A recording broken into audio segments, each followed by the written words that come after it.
Coucou jeunes loups, c'est Aaron, comment allez-vous? Moi je vais super bien. Comme vous l'avez vu en haut de la vidéo sur le titre, aujourd'hui je vais vous apprendre comment faire un salto arrière. Alors dans un premier temps je vais vous montrer, je vais vous dire ce que c'est qu'un salto arrière pour ceux qui ne connaissent pas.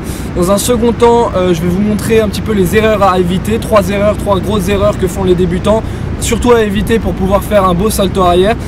Dans un troisième temps je vais vous dire un petit peu les différents saltos qui existent encore parmi le salto arrière. Avant le dernier temps, avant le troisième temps, je vais vous faire une démonstration. Alors le salto arrière, pour ceux qui ne connaissent pas, c'est un mouvement assez facile à réaliser, mais il faut ne pas trop avoir peur. Ça veut dire que vous allez commencer dans cette position là et vous allez lancer une impulsion pour faire un 360, effectuer une rotation et réatterrir dans cette position là. Alors je sais, il y en a qui se disent que ça fait peur. Je vais vous dire un petit peu ce que c'est que le salto arrière et après les erreurs à éviter. Donc dans cette position là, droite un petit peu gainée, vous allez partir en fléchissant un petit peu vos jambes comme ça, en restant un petit peu sur la pointe de vos pieds pour effectuer en fait une impulsion et pas que vous réatterrissiez après sur vos talons, parce que là votre colonne vertébrale elle va pas du tout aimer. Donc vous allez vous mettre sur la pointe des pieds, fléchir un petit peu les genoux, regardez bien devant soi, regardez ce qu'il y a devant vous, bien droit, et ne jamais tirer la tête vers l'arrière après. Vous allez mettre vos bras comme ça en arrière, donc regarde la position, elle est comme ça. Donc, je sais au début la position elle n'est pas super jolie, mais après vous allez lancer vos bras, regardez toujours le regard devant vous et faire une impulsion. Ça va faire comme ça en fait, comme ça. Donc au début vous vous entraînez à faire une chandelle, ça va faire ça. Ok. Donc là c'est le début du salto arrière. Donc les erreurs à éviter, la première erreur qui est à éviter, c'est que les personnes souvent ne montent pas assez leurs bras en haut. Pensez quand vous faites votre chandelle et pour attaquer le salto arrière, c'est de lancer vos bras vers l'arrière comme ça, d'accord, et que vous les montiez au maximum. Parce qu'il y a des gens, je vois faire, c'est tout le temps comme ça, ils veulent partir vers l'arrière. C'est jamais comme ça qu'il faut faire, il faut tout le temps envoyer les bras comme ça et se tendre.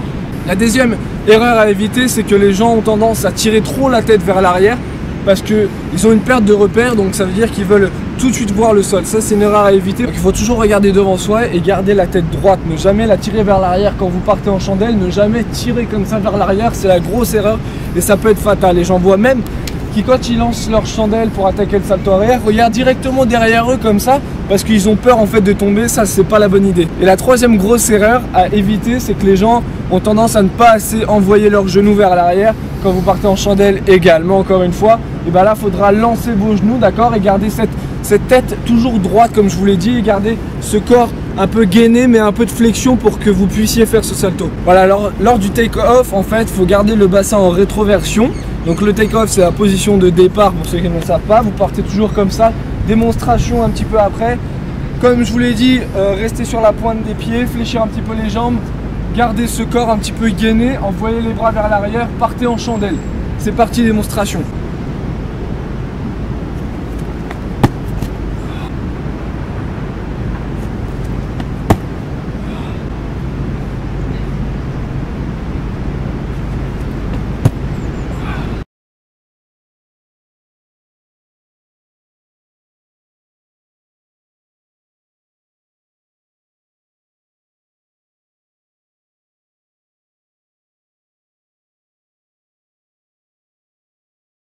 Voilà, donc vous l'avez vu, je vous l'ai mis en ralenti lors du landing, donc retour sur le sol.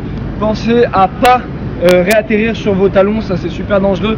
Essayez de faire en sorte de réatterrir sur votre pointe de pied. Donc les techniques pour réussir un beau salto arrière, vous pouvez vous mettre un tapis derrière vous, vous en achetez un ou vous en procurez un, ou tout simplement aller en salle, un tapis si vous avez peur, un petit peu de cette hauteur là, on va dire allez 25-30 cm. Que ce soit légèrement mou, mais vous puissiez faire votre impulsion. La grosse erreur aussi à faire, c'est de vous entraîner sur du sable. Là, quand vous êtes à la plage, il y en a beaucoup qui s'entraînent sur le sable.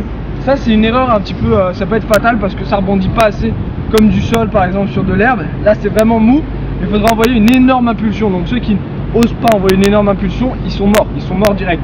Regardez, je vais vous montrer, c'est un petit peu plus dur. Là l'impulsion, il faut vraiment l'envoyer, il faut avoir du courage.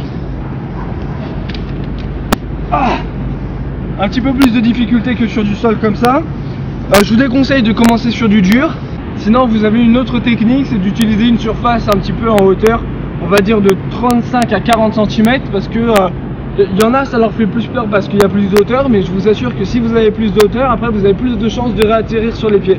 Là on a un banc ici, donc je vais vous montrer.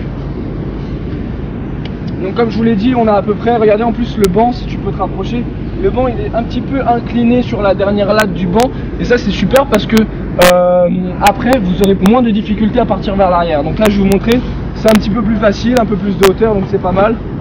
Le gros défaut c'est juste, faut pas avoir peur. Pareil, vous pensez à fléchir les jambes, restez sur la pointe des pieds, vous voyez mon talon est en dehors du banc, et vous restez jusqu'à un petit peu la dernière limite du banc.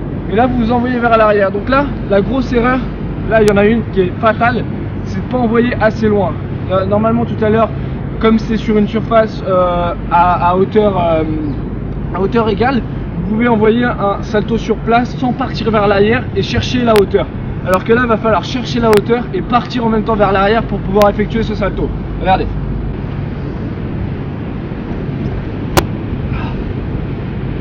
Easy. Ici. Bon, qu'est-ce qu'il y a à faire d'autre? On va laisser passer la dame. Non, c'est bon. Voilà, donc là je vous ai montré un petit peu les techniques pour effectuer ce salto arrière. Si vous pouvez avoir une parade, quelqu'un qui va vous aider, c'est parfait parce que la personne qui va vous aider va se mettre sur le côté ou alors derrière pour essayer de vous envoyer vers l'arrière. Mais c'est mieux sur le côté, je vous le conseille, parce qu'elle va vous tenir le bas des jambes et le bas du dos. Et là, comme vous allez effectuer en fait votre impulsion, lui va directement vous aider à vous tourner en fait. Donc ça va être beaucoup plus simple.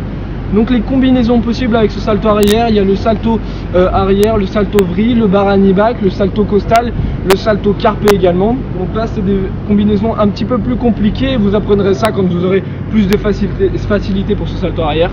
Voilà, n'oubliez pas surtout le j'aime, le pouce bleu qui va m'aider dans cette vidéo, c'est très important pour moi. Aussi, il y a ma page Facebook qui est disponible ici si vous cliquez, ma page Instagram directement, vous pouvez vous abonner et me suivre au quotidien, ainsi que ma chaîne YouTube. N'oubliez pas de vous abonner, c'était un réel plaisir. Moi je vous dis no way, à plus tard.